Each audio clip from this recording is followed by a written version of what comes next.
Hello and welcome back to the Kingswell Conversations. Thank you for joining us today. And as usual, I am joined by the fabulous Richard Kingswell, CEO of FosterVA and Extra Special Parents in Virginia. Richard, thank you so much for joining me today. How are things in Virginia?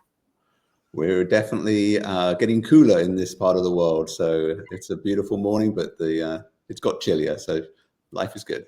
Oh, brilliant. Well, thank you so much for joining us for another episode. Now, this is a really cool episode because on previous episodes, we've touched on kind of one topic. Today, we're going to be looking at some of the top 5 myths that circulate around foster and adoption. Now, we know it is a short list because we know that there's a lot more. But we've gone for the top 5. I've analysed, researched, AI'd, Googled, what are the top 5? And these are the ones that kept coming up that I've allocated as the top 5. So I'm going to hit you with each one. And if you could bust these myths for us and for those watching, that would be absolutely fantastic. Sounds perfect. Let's roll. Nothing like putting you on the spot here now. I'll try not to get into trouble. All right, so to the best of your knowledge, we're going to go with myth number 1. I've got them written down, so I am looking down on my paper so I get the wording right. You must be married, wealthy, or own your own home to become a foster parent. Is that true, or is that a big fat myth? That's a myth. You do not have to meet any of those criteria to be a foster parent. You have to be financially stable, so you have to have money coming into the house. So that's one. What was another one? So do you have to be, so let's start with, do you have to be married? No, you can be in partnerships, you can be single, you can be divorced, widowed, any social category you want. You can be, we just want breathing, healthy and good. Okay, and then, so we don't have to be wealthy, we just need to be able to support ourselves? Yes, you shouldn't be struggling. Can't be on federal assistance. So you have to be able to support yourself with your income. Okay. And do you have to own your own home? No, not at all. And we don't even say what type of home. It can be any type of home. It has to be well kept, but it can be rented. It can be owned. It can be in a mansion. It can be a cottage. It can be a trailer. It just has to be a well-kept, maintained house that has windows. Windows always helpful. Brilliant. That's what makes it a house. That's what makes it a house. No Harry Potter here. Yeah, combined myth of number 1. No, okay, my next myth. Foster parents are only in it for the money. What's your experience of that? Is that the truth, or is that a big old myth too? That's one of the ugly myths. That's one of the ones that hurts most people that are in foster care, including the professionals, the parents, the social workers, because when you meet these people, they're just great, amazing people that just give their heart. And I always tell people, just do the math. If you're looking after a child 365, 24/7, like any other parent, you're never in it for the money. It's not an hourly wage. It's insulting to these great people that, yes, you get an allowance, but even the government says it's not payment, because they don't tax you on it. It's a free allowance for you. So it's for you, so you don't go into hardship looking after a child that you've put your hand up to help. So the money is probably the most insulting one for most parents, is that it's not about the money. It's about the love and care that they give these parents. Perfect. Thank you for that. So these parents give these kids. It is true though, because I remember when we've talked on some of the other episodes when you talked about, it's the like you say, the hourly rate. It's dramatically below the very minimum of minimum wage, isn't it? Yes, yeah. If you were trying to make money out of this journey, this is not, or you were trying to earn an income or make some money, this is not the profitable way if you were driven by money. No, not at all. This is a journey of love and care and compassion and responsibility. So it has all the expensive things. And yes, you get some allowance, but it's not going to keep you. No. That's why you have to have your own financial stability before we look at you. Yeah, no, that explains it. That makes complete sense. So next one, all children in foster care are bad, damaged, or juvenile delinquents. Is that a myth, or is that true? It's a myth, and it is harsh for the children.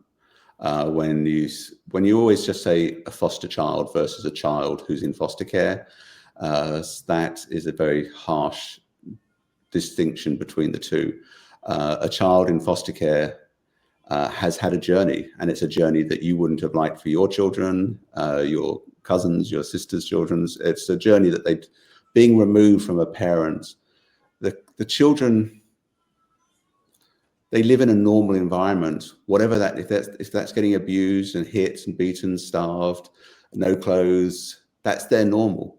And so when they're removed from that normal, there's trauma. So every child in foster care has had a trauma journey.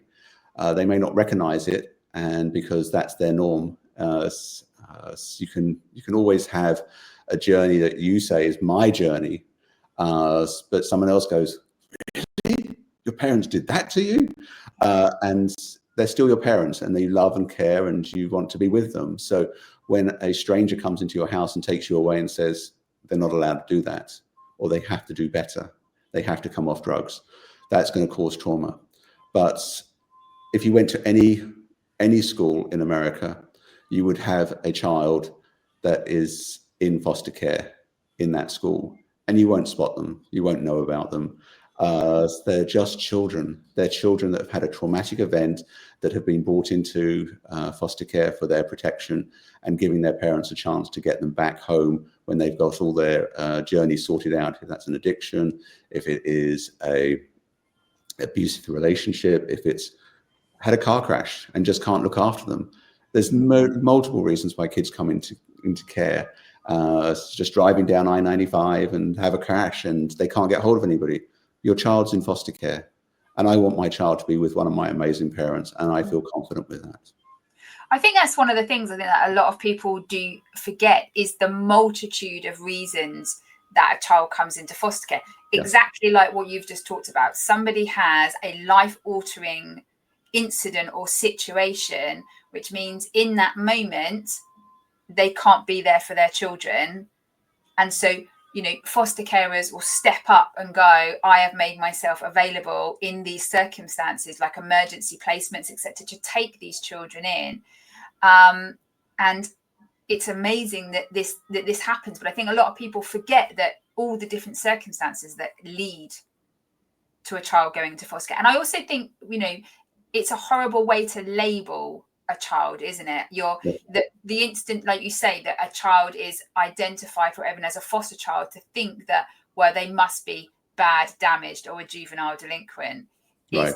It's sad to think that when I was searching for these myths, that this myth was one of the top myths that came up, to think that this is the narrative that a lot of people believe.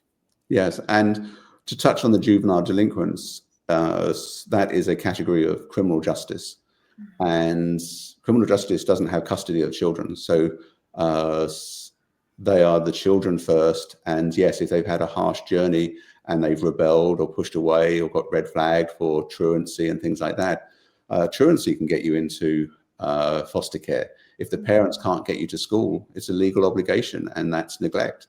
So you have to be very careful about what is a line for foster care. And when you come into becoming a foster parent and we make a referral to you and we say, here's a child that we think we match with you, you get all the facts. And so you know their history as much as we know their history. We keep no secrets. And so that's very important. So the criminal justice side, the trauma side, yes, they're just like any normal school playground. You won't spot them. They're just children. Yeah. Brilliant. Thank you. And our next one, which I think almost is an interesting one, is foster care always leads to adoption, or if you start to foster, the expectation is that you will adopt? Okay. So that is a very large myth, because that's the opposite of foster care. So foster care is to reunite with the biological families. That's its primary purpose, is to get the family home. Society, statistics, research all says that if we can get the child home and get them back into a nuclear family, however broken or damaged it was at the beginning of the journey, they will have the better outcomes if they can get back to kinship care, which is a family member, or the bio parents or parent. And so there is no adoption required. I can tell you that if they don't go home after you've had a child for a year, 18 months, lots of parents say, "You're not taking my child from me." And they will go through the adoption process.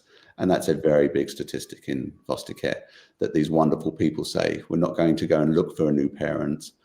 I'll take on that responsibility." So there is a natural transition, but the primary goal of foster care is to get them home to their families. And we work very hard with the family members. You will work hard with the family members, which is a challenge because you'll understand the journey the child's been through, and you cannot put that baggage back on the parents. They're working to take the baggage off. So you have to go in there that you want to get this child home with their parents. There's a whole system of courts, legal protections for these children that they've gone through. They're not going to go back home until the parents have done the work they needed to do to meet society's expectations. And it's society's expectations monitored through a judge makes the decision, not you. And so you have to be ready to give this child back to a parent that you think that should never happen.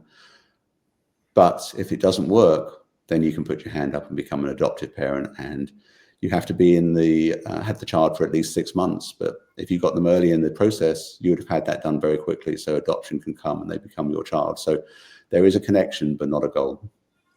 So can I also throw into the mix, because I know very much that obviously returning the child or children to their biological family is the ultimate goal. Then you have these families that have long-term fostered with the goal of them going back to their parents, and then somewhere along the line that has broken down, and then therefore they have requested to become their adoptive parents. Can I just also bring in the other journey because it just kind of feels like it links in, is the foster to adopt journey as well, right? Of when people are coming on a foster to adopt journey but aren't necessarily fostering that child right now. Yeah, so there is a category that we will ask you about is adoption your goal? And so and if some parent says, yes, I want to adopt a child from foster care, that makes a huge difference to the journey, because you're making a lifelong commitment, not a few days, a few weeks, or a few months. You're making a commitment straight from the get-go that you want to take this child into your family, and that's the expectations for the partnership with us and society. So yes, it is a challenge that is different. And so as you can imagine, there's more legal hurdles and there's different levels. So sometimes social workers from the community just know that this child isn't going to make it. This may be their third or fourth kid that's come into foster care from this bio parent, and all of them have been adopted. So there's sort of that hidden lens, like we know where this is going. We know where this is going, sort of thing.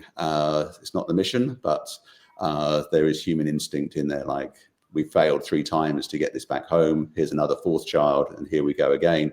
And so when we look for those placements, we would like them not to be bouncing around foster care from a foster home to an adoptive home, and then or foster to adopt and then adoptive home. So if we say this child is getting close to termination of parental rights, or the abuse was so high that we don't think it will make that level very easily, then we know that the child is looking for that foster to adopt. So there is that time frame I talked about, the 6 months they have to be in your home, because we don't want 2 failed parent journeys. We don't want you to say, oh, I'm going to do this, and then 2 years in you go, yeah, you can take the child back. That's not acceptable. So we want to have that buffer in there too, so everybody can watch you as a parent with all the rights and responsibilities of a adoptive parent and on that journey. So it's a challenge, but there are parents that come into the journey just saying, I want to adopt from foster care. And we say we have lots and lots of kids, over 1,000 kids at the moment, that are looking for adoptive homes. So we'll find a match for you. Fantastic. Thank you. And the last one then, I can't foster because I work. I have a job. Now, I'm just trying to look here how these myths come in, because one of our earlier ones talked about the fact that you need to have an income and be able to support yourself. So the fact that there's a myth going around that you're not able to work if you want to foster, it just shows how these myths and false narratives go round. So let's be honest. Tell me, am I allowed to foster and have a job? That's another myth. You have to have a job or an income. So yes, you need that, but there's very few trust babies around, sort of thing, that are going to say, I want to do that sort of thing. So you just have to have an income. So if you've got a pension and you've got a state pension and you're still fit, able, and loving enough, you have that income, then you can do that sort of thing. But we're in America. We're in a situation where the capitalist society is rolling nicely.